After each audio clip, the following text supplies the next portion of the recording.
Hare Krishna. Please accept my humble obeisances. Lord Prabhupada. So we will resume our discussion on the 13th chapter from verse 27.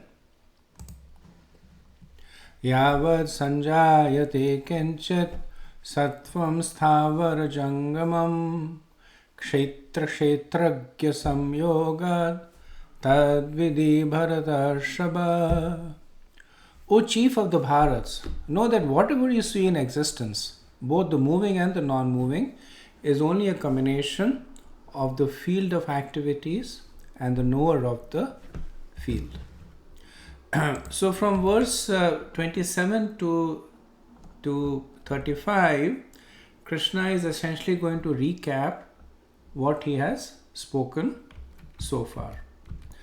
So the tattvas that he explained in answering the 6 questions are now explained from a more experiential basis.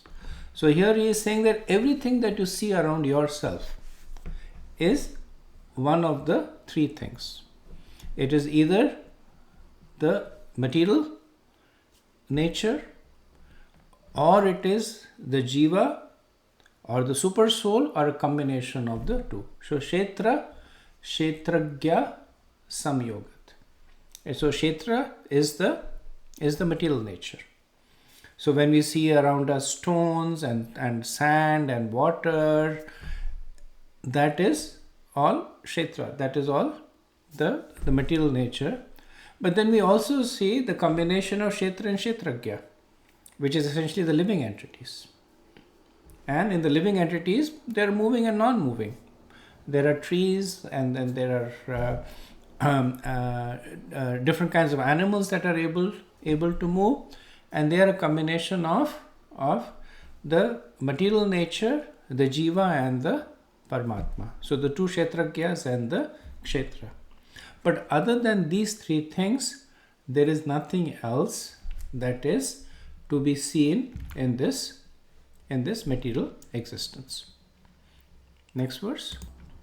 Verse 28.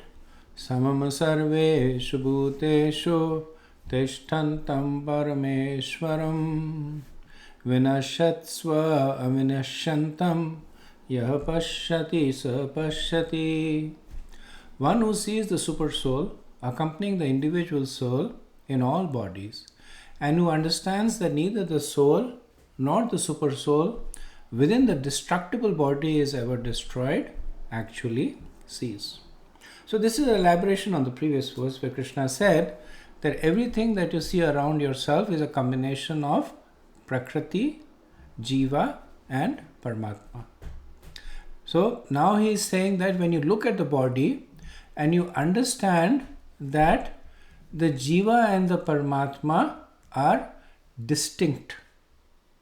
The Jiva is the Jiva and the Paramatma is Krishna, and the distinction is eternal.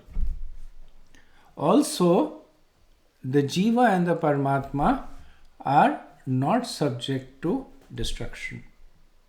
Now, even Prakriti has been described as eternal, but it is changeable.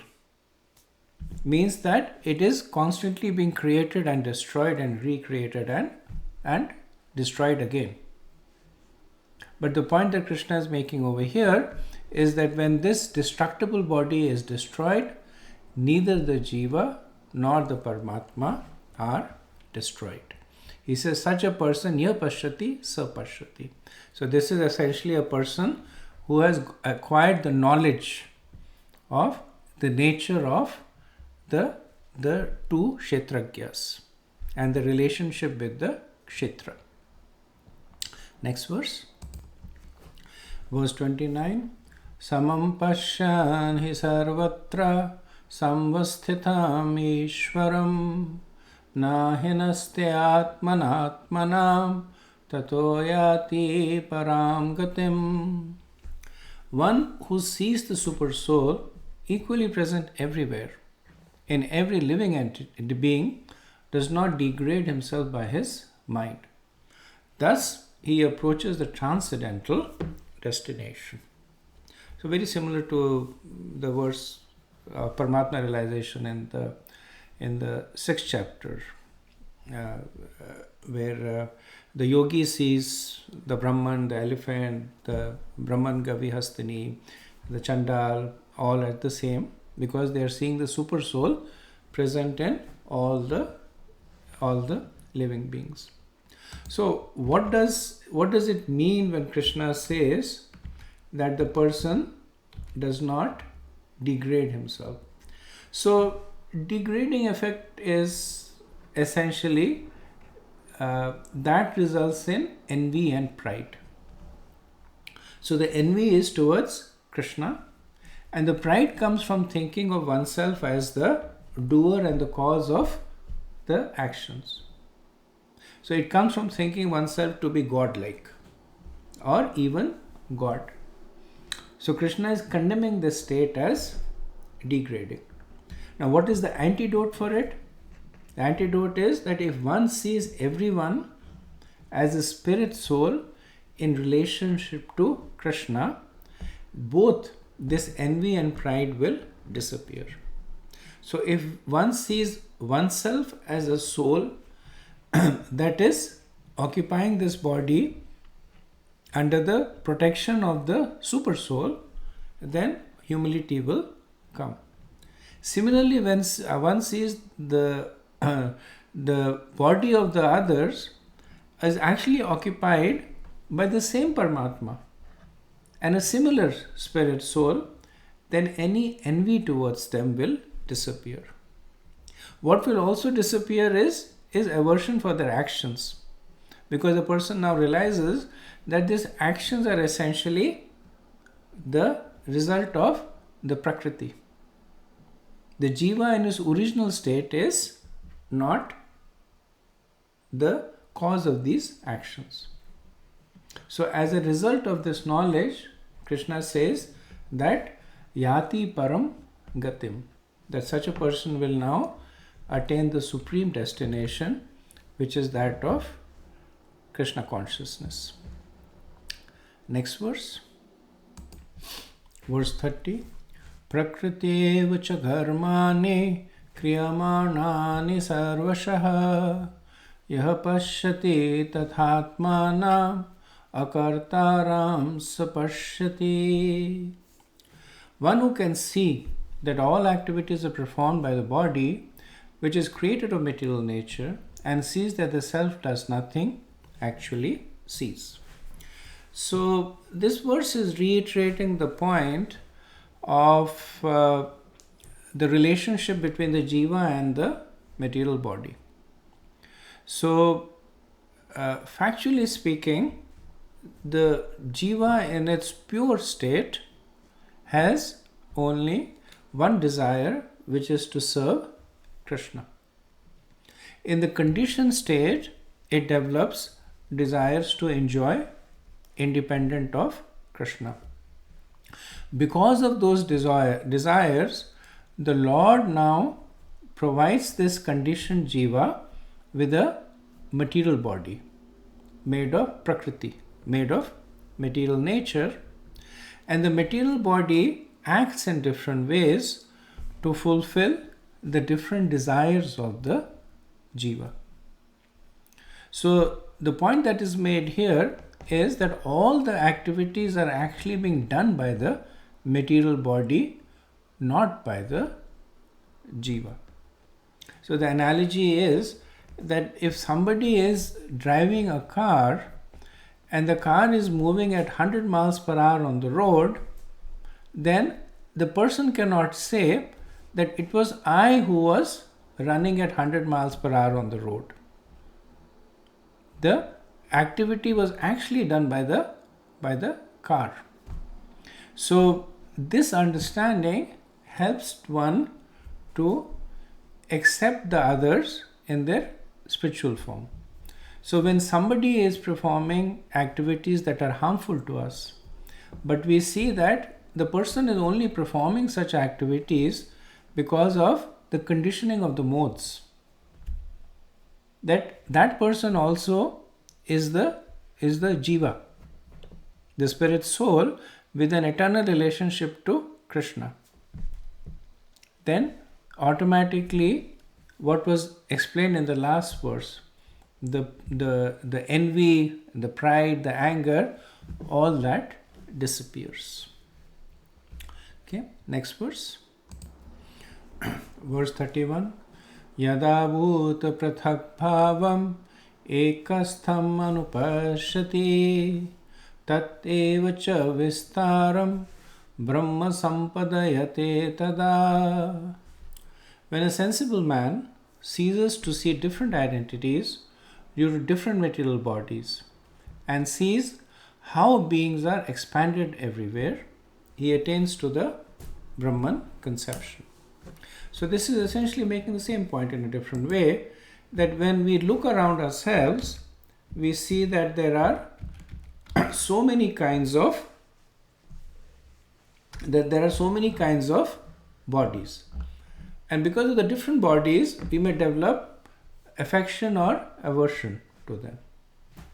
But when we can see that all these different bodies are superimpositions on the individual soul, but they do not actually belong to the soul itself. So the verse is essentially talking about making this distinction between the body and the soul. So he attains the Brahman, Brahma Sampadayate Tada. He attains the Brahman conception because he is only seeing the spirit soul. So the spirit soul is also by nature Brahman. So he enters he acquires the Brahman conception. Next verse. Verse 32. Anaditvan nirgunatvat Paramatmayam avyayah sharirastho pikonteya na karoti na lipyate. Those with the vision of eternity can see that the imperishable soul is transcendental, eternal, and beyond the modes of nature. Despite contact with the material body, O Arjun, the soul neither does anything nor is entangled. So, same three verses are making essentially the same point, that when you see an embodied being around you, if one is able to make this distinction between the body and the soul, the person is on his way to perfection. So here Krishna addresses this implicit doubt that since time immemorial, the soul is being associated with the material nature. And in this association, it is constantly being taking birth and dying and doing all kinds of things that are temporary, that are causes of entanglement. But Krishna reassures such a doubter, saying that despite that, the imperishable soul is transcendental, eternal, and beyond the modes. Despite the fact that it has come in contact with material nature, since time immemorial, it does not become material, nor does it acquire any characteristics of the material nature. Rather, it preserves its original nature, that of being transcendental, eternal. Why? Because it is beyond the modes of nature. Next verse. Verse 33. Yatha sarvagatam sokshmayad akasham nupalipyate sarvatra vasthito dehi tathatma nopalipyate. The sky, due to its subtle nature, does not mix with anything, although it is all-pervading. Similarly, the soul situated in the Brahman vision does not mix with the body, though situated in that body. So for the fourth time, Krishna is making the same point, and this time he is explaining through an analogy. So the sky essentially is ether. So in the creation of material elements, ether is the most subtle, and from ether the other elements evolve. So it can be understood that in any element ether is there. But one can also understand that ether is distinct. So even though it is present in everything, it is also maintains its distinct identity. So similarly, the soul has been covered by so many material bodies over such a long time, but it still maintains its distinct identity because it is of a different nature. It is pure Brahman, whereas the bodies are all Prakriti, and Brahman and Prakriti never mix with one another. Prakriti may temporarily cover Brahman. The body might temporarily cover the soul, but it will never modify the soul, or it will never change the composition of the soul. Okay. Next verse. Verse 34.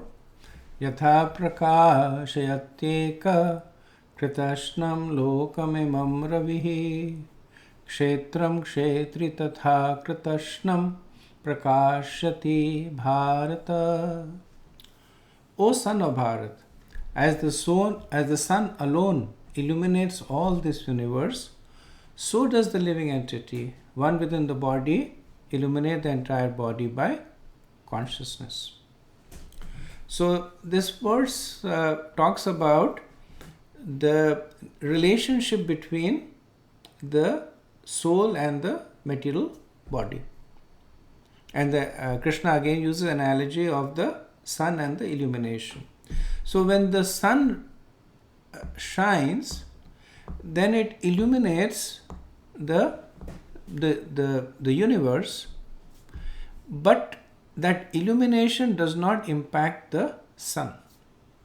The sun may illuminate a rock, it may illuminate a river, a valley, but the sun does not change just because it is illuminating a rock or a valley or a mountain.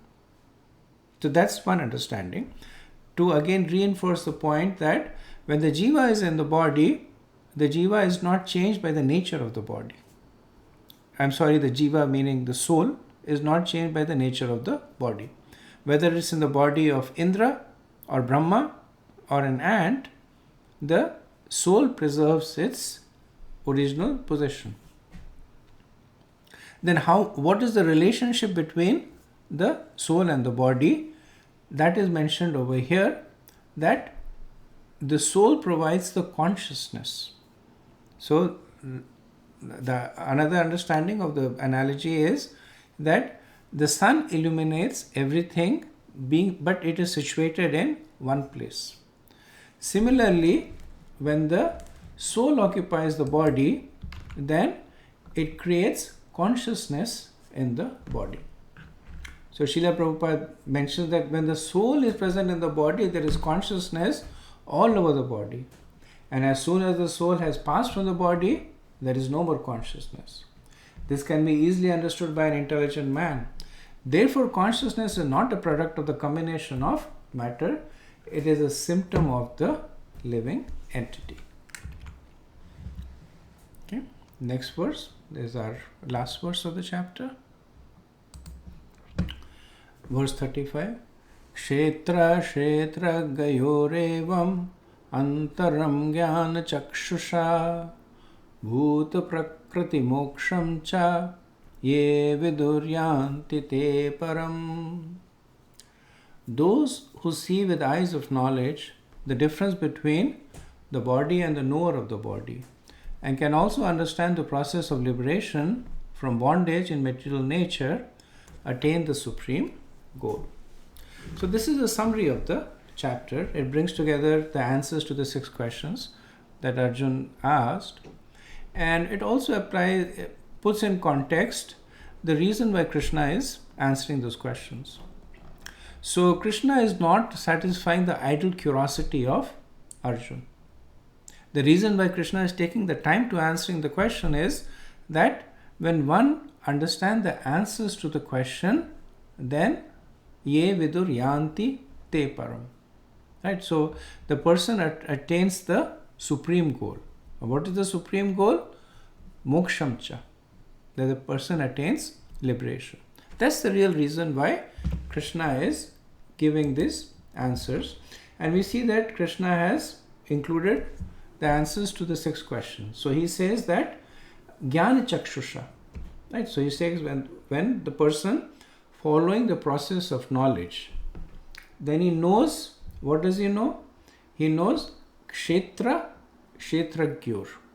So he knows the field of activities and he knows the knower of the field of the activities. So what else does he know? He also knows Bhuta Prakritim. Right? So he also knows the nature of the material bondage. Right? So essentially, when a person applies the process of knowledge to understand material nature, understand the jiva, understand the Paramatma, will then be properly situated to attain mokshamcha, that he will attain liberation. So this is the essence of the chapter. So we will end over here. That brings us to the end of the 13th chapter.